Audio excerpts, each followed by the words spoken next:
This video is for standard 10। Standard 10 में algebra हमने शुरू किया था। अलजेब्रा में 1.1, 1.2 we have finished. This is practice set 1.3। 1.1 was regarding solving the equations, simultaneous equations with equating the coefficients. Second exercise was with graph method. Then this third exercise is of Cramer's rule. Cramer was a mathematician और उसने अपना एक rule propagate किया था जिसके बारे में हम लोगों को इस एक्सरसाइज में बताया गया है। इस एक्सरसाइज में हम लोगों को कुछ डिटर्मिनेंट, ये एक वर्ड आएगा। एज यू कैन सी हमने इस तरह की दो लाइंस पहले भी देखी हैं, पहले भी हमने इनके बारे में पढ़ा है। These are known as absolute values, but इसमें ये चीज टोटली डिफरेंट है। Do not coordinate both the things together. So यहाँ पे हम लोग पहला चीज जो पढ़ रहे हैं दैट इज डिटर्मिनेंट। एक क्रैमर्स रूल, एक इक्वेशंस को सॉल्व करने के लिए एक लंबा सा प्रोसीजर है, उसका ये एक छोटा सा पार्ट है टू फाइंड द डिटर्मिनेंट। ये अलोन अकेला क्वेश्चन आएगा आपको क्वेश्चन नंबर 1 में एग्जाम में फॉर 1 मार्क। तो ये छोटा सा उसका एक पार्ट है, फिर हम इसी को यूज करके दूसरे सम्स सॉल्व करेंगे by Cramer's rule. So to find the value of determinants हम लोगों को क्या करना है, देखिए ये जो दो लाइंस हैं you can call it as determinant. इसमें ये नंबर है, इसे हम A1 कहते हैं, this one is A2, this is B1 and B2। We just have to multiply A1 with B2 minus A1 into B2 minus A2 into B1. This is the method. Simple. This is for 1 mark only, so do not go in some rocket science of that. यहाँ पे सिर्फ थोड़ा सा ध्यान दीजिए। -1 into 4 means -1 into 4, then minus, इन दोनों चीजों के बीच में हमें माइनस लगाना है। 2 and 7, 2 into 7. Simply what we did is A1 into B2 minus A2 into B1. Okay, so A1 that is -1 into 4 minus 2 into 7.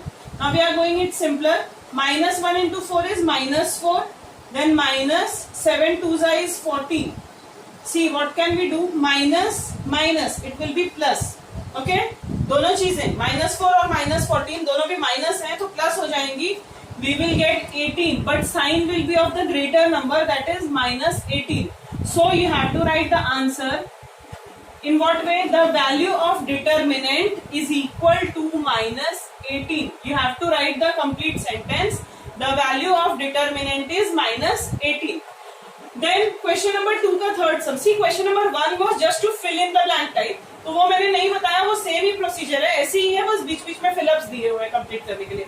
Question number 2 में, क्वेश्चन नंबर 2 का ये फर्स्ट था और ये थर्ड जो कि थोड़ा सा कॉम्प्लिकेटेड था बिकॉज फ्रैक्शन में है, तो मैं ये चीज बता रही हूँ।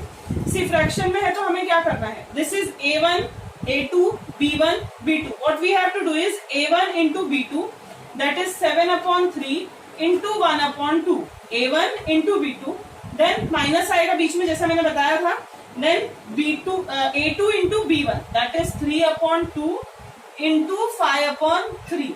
See, मल्टीप्लीकेशन में हमें डिनोमिनेटर्स इक्वल करने की जरूरत नहीं होती है, ये बेसिक चीजें थी, ये पहले आनी चाहिए। बट अगर अभी भी कंफ्यूजन है इन चीजों को, अगर यहाँ पे बीच में प्लस या माइनस होता तो हमें डिनोमिनेटर्स इक्वल करने पड़ते, बट सिंस बीच में इनटू का साइन है, we do not need to equate the denominator. So simple, numerator into numerator, that is 7, 3 into 2 is 6, then minus की साइन है, 3 into 5 is 15, and again 2 into 3 is 6. So we got the equal denominator. समझिए यहाँ पे देखिए, अगर यहाँ पे denominator same नहीं होते तो हमें डिनोमिनेटर इक्वल करना पड़ता बिकॉज बीच में सबट्रैक्शन, बट यहाँ पे सिंपली डिनोमिनेटर्स इक्वल है, so it will be 7 minus 15/6. This is plus, this one is minus, so plus minus is minus. So 15 में से हम 7 माइनस करेंगे, we will get 8, और sign is opposite of greater number, so it is -8/6. You have to cut it. हमें इसको divide करना पड़ेगा both of these numbers by 2. So what we will get is -4/3. So this is your answer. Okay. So determinant की value क्या है? We are going to write the answer as well. The value of determinant is -4/3. Is it okay with you? These two are for 1 mark questions. ये सिर्फ हमने एक part किया है of the Cramer's rule. Now we are going to solve the 2 equations with the help of Cramer's rule. Exam में हमें जिस भी मेथड से सॉल्व करने के लिए लिखा रहेगा we should follow the same method, we can not manipulate it. हम लोगों को अगर एग्जाम में लिखा हुआ है कि हमें ग्राफ मेथड से सॉल्व करना है, so we are bounded to do that one. अभी यहाँ पे we are going to solve two simultaneous equation with the help of Cramer's rule. Now I am going towards question number 3. See question number 1 में fill up था जैसा मैंने बताया. Question number 2 जो था उसके अभी 2 सम मैंने किए डिटर्मिनेंट के. क्वेश्चन नंबर 3 पे मैं आ रही हूँ. See the headline is the main question is solve the following simultaneous equation using Cramer's rule. तो मुझे क्रैमर रूल यूज करना है. मैं इसमें अप्रोक्सीमेटली 6 सम्स कुछ हैं. So I am going to solve question number 3 and 6. Okay, these two I am going to solving. अभी यहाँ पे I am write the first equation. 4x plus 3y minus 4 is equal to 0. This is question number 3 का second sum. Okay, 4x plus 3y minus 4 equals to 0. So इसके लिए first of all what I have to do is एक format होता है. See, ax plus by is equal to c. ये हमने पहले भी पढ़ा था. तो हमारे जो इक्वेशंस होने चाहिए वो इसी फॉर्मेट में होने चाहिए. स्टैंडर्ड फॉर्म में हमारा स्टैंडर्ड फॉर्म था ax plus by plus c is equal to 0. Do not get confused in it. Standard form ये वाला था, लेकिन हमें क्रैमर्स रूल के लिए हमारे जो टर्म्स हैं उनको ऐसे अरेंज करना है. ओके, सो हमारे पास जो 2 इक्वेशन रहेंगे they are a1 x1 b1 y1 and c1. इस तरह के इक्वेशंस होते हैं. हम फर्स्ट इक्वेशन में पूरा 1 लगा दिया जाता है. एंड सेकंड इक्वेशन जो होता है वो है a2 x2 plus b2 y2 is equal to c2. ये कुछ इतना है, but do not get confused in it. Just concentrate on the equations. तो जो भी हमारी चीज है, first step is I have to bring this -4 to that side. That is 4x plus 3y. Since it was -4, it will go there and become +4. So this is your first equation. Then the second equation is 6x is equal to 8 minus 5y. ये हमारा second equation था, but इसको भी हमको rearrange करना पड़ेगा. That is 6x, this was -5y will come to this side and it will become +5y is equal to 8. 8 was on the right side of the equal, so there is no change in sign. So these are my 2 equations. Okay, now we are going to arrange them in the form of determinants. Determinants के form में हमें इन्हें arrange करना है. Basically हमको पहले d निकालना है. d is the value of determinant which we solved in the question number 2. इसमें हम करेंगे क्या, जैसा मैंने बताया था हमें क्या लिखना था, a1 a2 b1 b2. याद होगा. सो यहाँ पे this one is 4 is a1 and 6 is a2.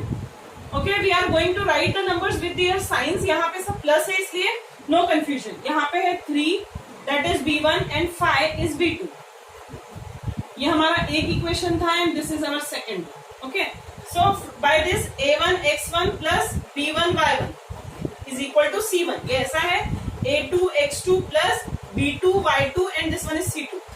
मैं जस्ट ये एक्सप्लेन इसलिए कर रही हूँ क्योंकि टेक्स्ट बुक में ऐसा दिया हुआ है.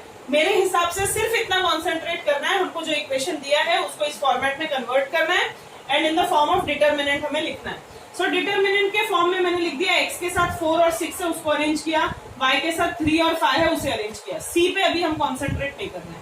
So as we solve the determinant method कैसे किया था हमने, a1 into b2 minus a2 into b1. Okay, so this is 20 minus 18. So the answer is 2. So the value of d is going to be 2. This is my d. Okay. Now we are going to find dx. यही simple method है, ज्यादा confuse होने की जरूरत नहीं है. And this sum comes for 4 marks. Okay, so ये d निकाल लिया हमें. अभी dx निकालना है. dx निकालने का मेथड क्या, अगेन मुझे डिटर्मिनेंट फॉर्म में ही लिखना है. बट हाउ, डिटर्मिनेंट फॉर्म में मुझे कैसे लिखना है. सी, अगर मैं x के बारे में लिख रही हूँ, so we are going to hide this x. Okay, हमें x वाला जो पोर्शन था उसे हटा देना है.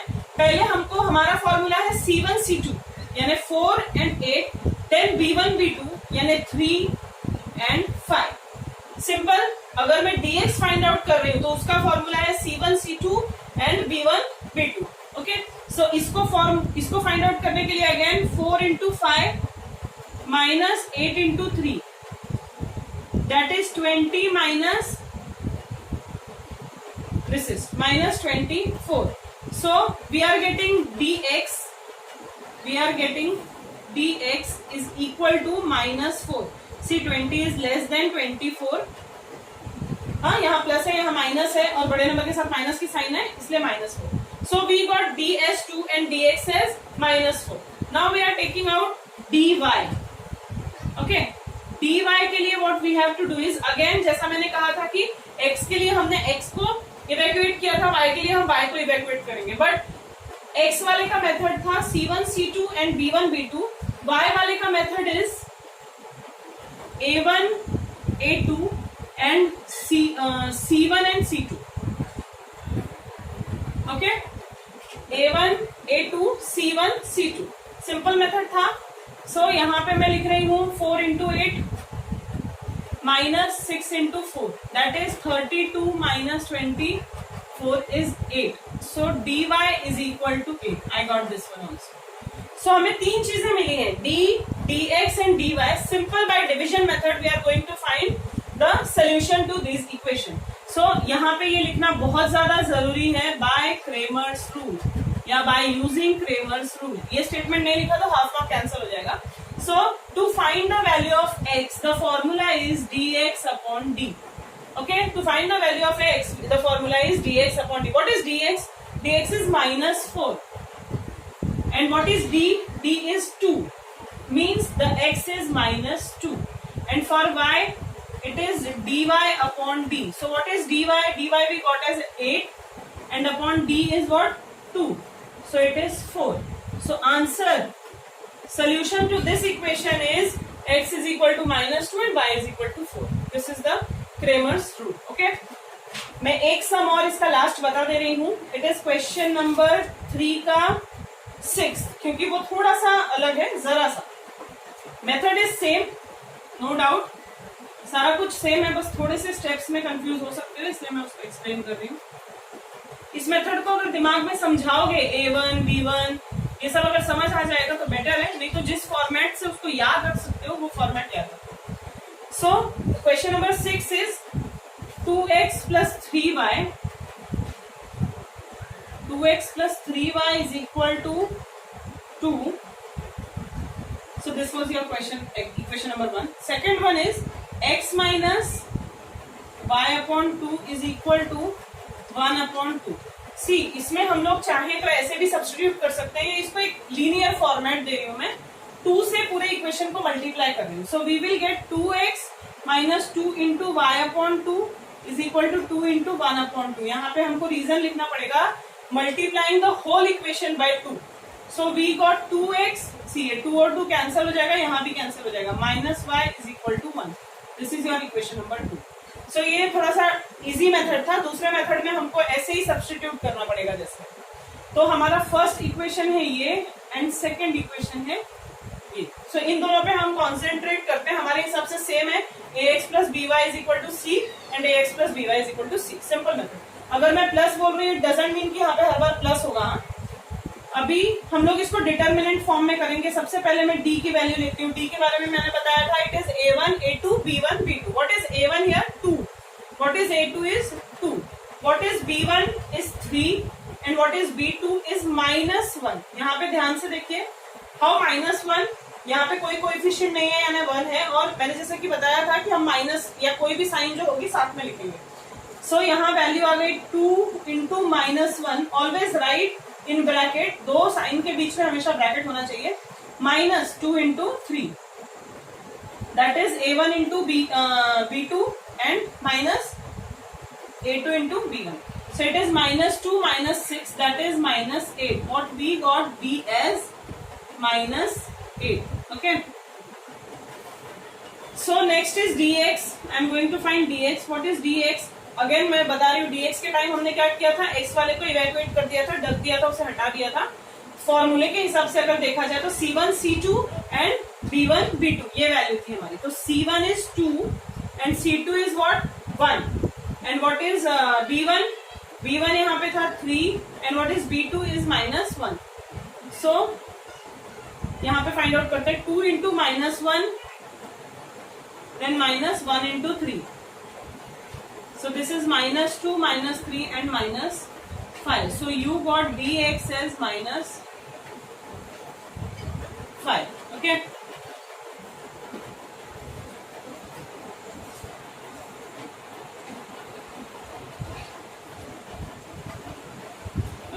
Now I am going to find dy.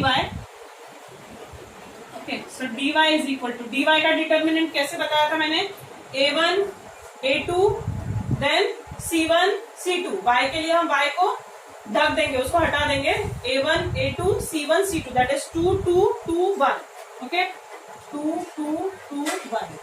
So I am going to find the value of dy. It is 2 into 1 minus 2 into 2. It is 2 minus 4, that is minus 2. So I am getting dy as minus 2. Okay, now easy. We got d, dx and dy. So by Cramer's rule, this is compulsory to write Cramer's rule. Okay, the value of x will be again dx upon d. This is the formula. What was dx is minus 5 and minus 8. So it is minus 5 upon minus 8, that is 5 upon 8. This is your value of x. And for y the formula is dy upon d. So what was dy? dy is minus 2, and what was d? That is minus 8. Means 2 upon 8, that is 1 upon 4. I divide the both numerator and denominator by 2. So again we got the answer. The solution to this equation is 5 upon 8 and 1 upon 4. So this was Cramer's rule. इसी तरह से पूरी exercise को solve करना है. जो भी important sums थे वो मैंने बता दिए हैं, जो मुझे लगे कि तुम्हारे लिए हार्ड हो सकते हैं. पैटर्न मैंने सिखा दिया है. Try to solve. Thank you.